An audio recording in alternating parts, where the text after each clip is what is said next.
All right, joining me now is Eric Pratt, the Senior Vice President of Gun Owners of America, which I had the honor of speaking at recently. Eric, good to have you with us. I really wish we could have had the original audio of Jeanine, because you needed to hear her voice and her inflection. And she wasn't talking about bad guys with guns. She specifically called out law-abiding gun owners, and she didn't care if you were a law-abiding gun owner. What's your reaction? What's going on here? Yeah, we were really disappointed by her comments because, as you just said, they weren't aimed at violent criminals.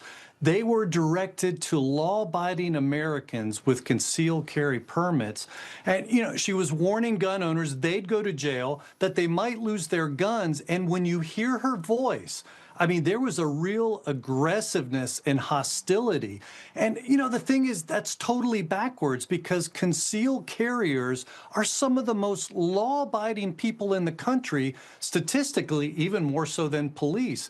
And therein lies the big problem with gun control. It punishes the wrong people, it targets nonviolent conduct, and it discourages good people from carrying for protection. And when that happens, people get hurt or killed, like Carol Bound of New Jersey, who followed the law and was killed while waiting for permission to defend herself. Or like Katie Nixon of Virginia, who was murdered in a government building where a no guns policy disarmed her. And so you see that threatening peaceful Americans like this doesn't make us safer, it puts lives at risk.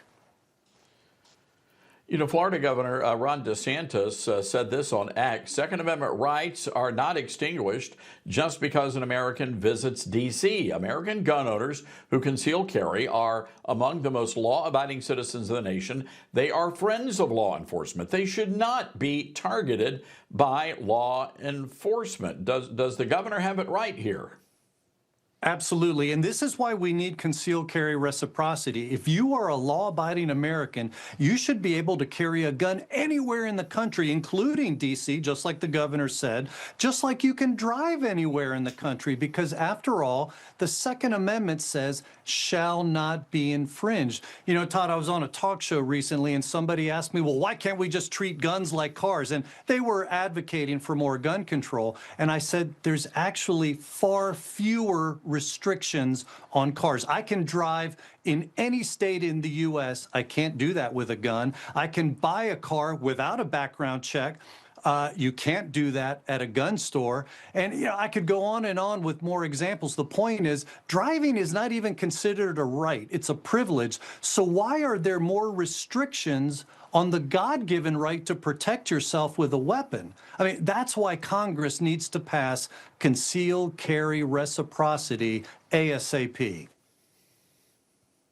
And of course, you were writing about that for Gun Owners of America, and you say the solution is to pass that proposal, which was initiated by Congressman Rich Hudson, the Concealed Carry Reciprocity Act, which you just mentioned.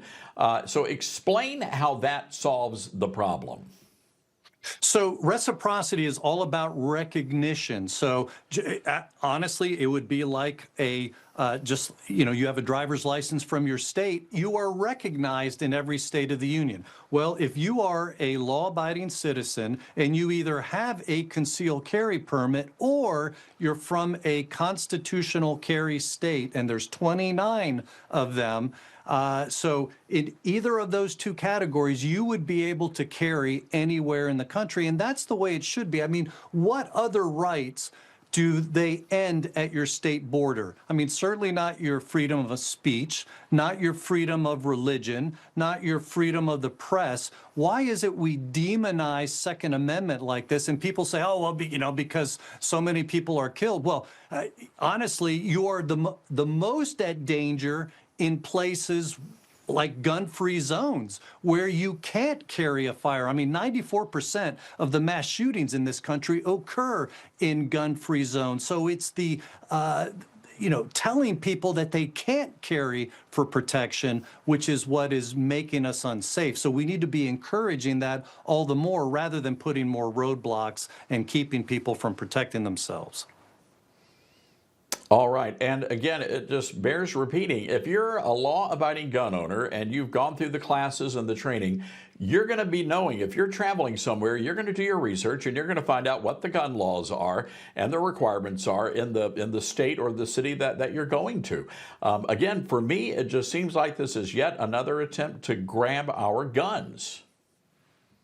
Yeah, absolutely. And that's why we need a national concealed carry reciprocity law. I mean, you don't have to do that with your driver's license, right? I mean, if you're going to drive to some other state, you don't have to look ahead to see if they, take your driver's license. No. As Americans, we have a Second Amendment right. The right to keep and bear arms shall not be infringed. And what we have going on right now is a huge infringement because for many Americans, it makes it very difficult and they're dissuaded from having a firearm with them once they travel outside of the borders of their state. And that's just wrong. All right, Eric Pratt, Gun Owners of America, great to see you again. Thanks for coming on Newsmax tonight. Likewise, Todd, thank you very much.